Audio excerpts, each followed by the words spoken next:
Assalamualaikum warahmatullahi wabarakatuh. Halo semuanya, perkenalkan saya Radia dan Suara Wibowo dengan NIM 16022040068 dari kelas DP4401A. Di sini saya ingin menjelaskan tentang proyek SDP 2 yang sedang saya kerjakan, yaitu auto spray. Pertama ada 5W plus 1H dari proyek yang saya kerjakan ini. Yang pertama ada watt. Produk ini adalah sprayer yang sudah dimodifikasi sehingga tidak menggunakan tenaga tangan dan digantikan oleh tenaga baterai.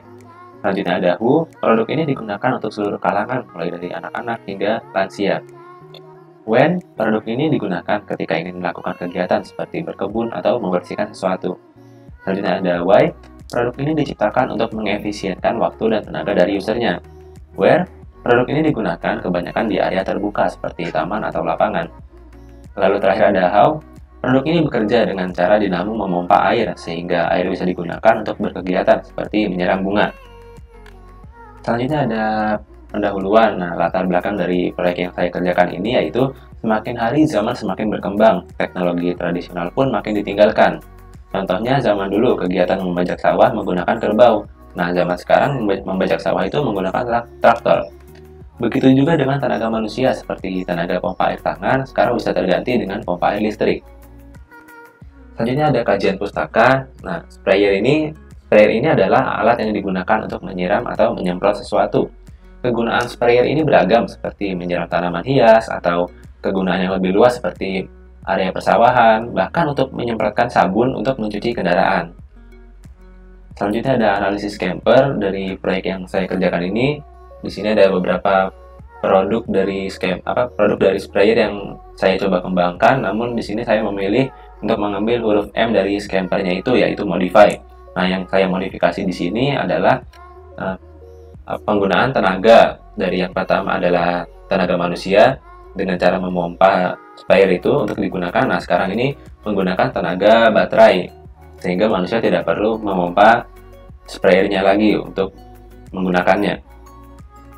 Lalu ada kelebihan dari auto spray ini. Kelebihannya itu menciptakan produk yang lebih efisien dalam penggunaan waktu dan tenaga manusia.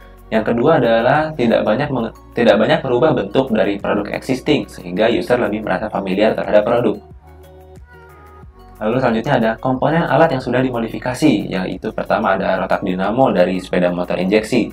Selanjutnya ada selang untuk menyalurkan air, lalu ada tombol untuk mengoperasikan penyemprotnya. Selanjutnya ada kabel untuk mengoperasikan kelistrikan dari pompa. Selanjutnya ada baterai sebagai sumber tenaga utama, dan terakhir ada tempat baterainya itu sendiri. Selanjutnya ada sistem kerja produk modifikasi. Cara kerja dari penyemprot yang sudah saya modifikasi ini dengan baterai tidak seperti pompa, yaitu kalau pompa memerlukan tekanan udara untuk mengeluarkan air dari tabung penyimpanan, dengan baterai air dikeluarkan melalui mekanisme dari dinamo rotak itu. Selanjutnya ada blocking dan sketsa. Ya, di sini bisa dilihat saya menaruh baterainya di dekat gagang dari sprayernya itu. Lalu ada rotak dinamo di bagian bawah, di tempatnya tabung penyimpanan air. Nah, tugasnya rotak dinamo ini menyedot air dan dialirkan melalui selang dan dikeluarkan melalui nozzle. Nah, untuk mengoperasikan si rotak dinamo ini, user hanya perlu menekan tombol yang ada di bagian atas. Masuk ke kesimpulan, seorang desainer harus pandai berinovasi dan menyelesaikan suatu masalah. Dan dalam kasus ini, saya berusaha mengatasi masalah efisiensi waktu dan tenaga ketika menggunakan sprayer tanaman dengan cara mengubah mekanismenya dari yang awalnya menggunakan pompa tangan dan diubah menjadi menggunakan tenaga baterai. Ya, sekian presentasi dari saya, kurangnya mohon maaf. Assalamualaikum warahmatullahi wabarakatuh. Sampai jumpa semuanya.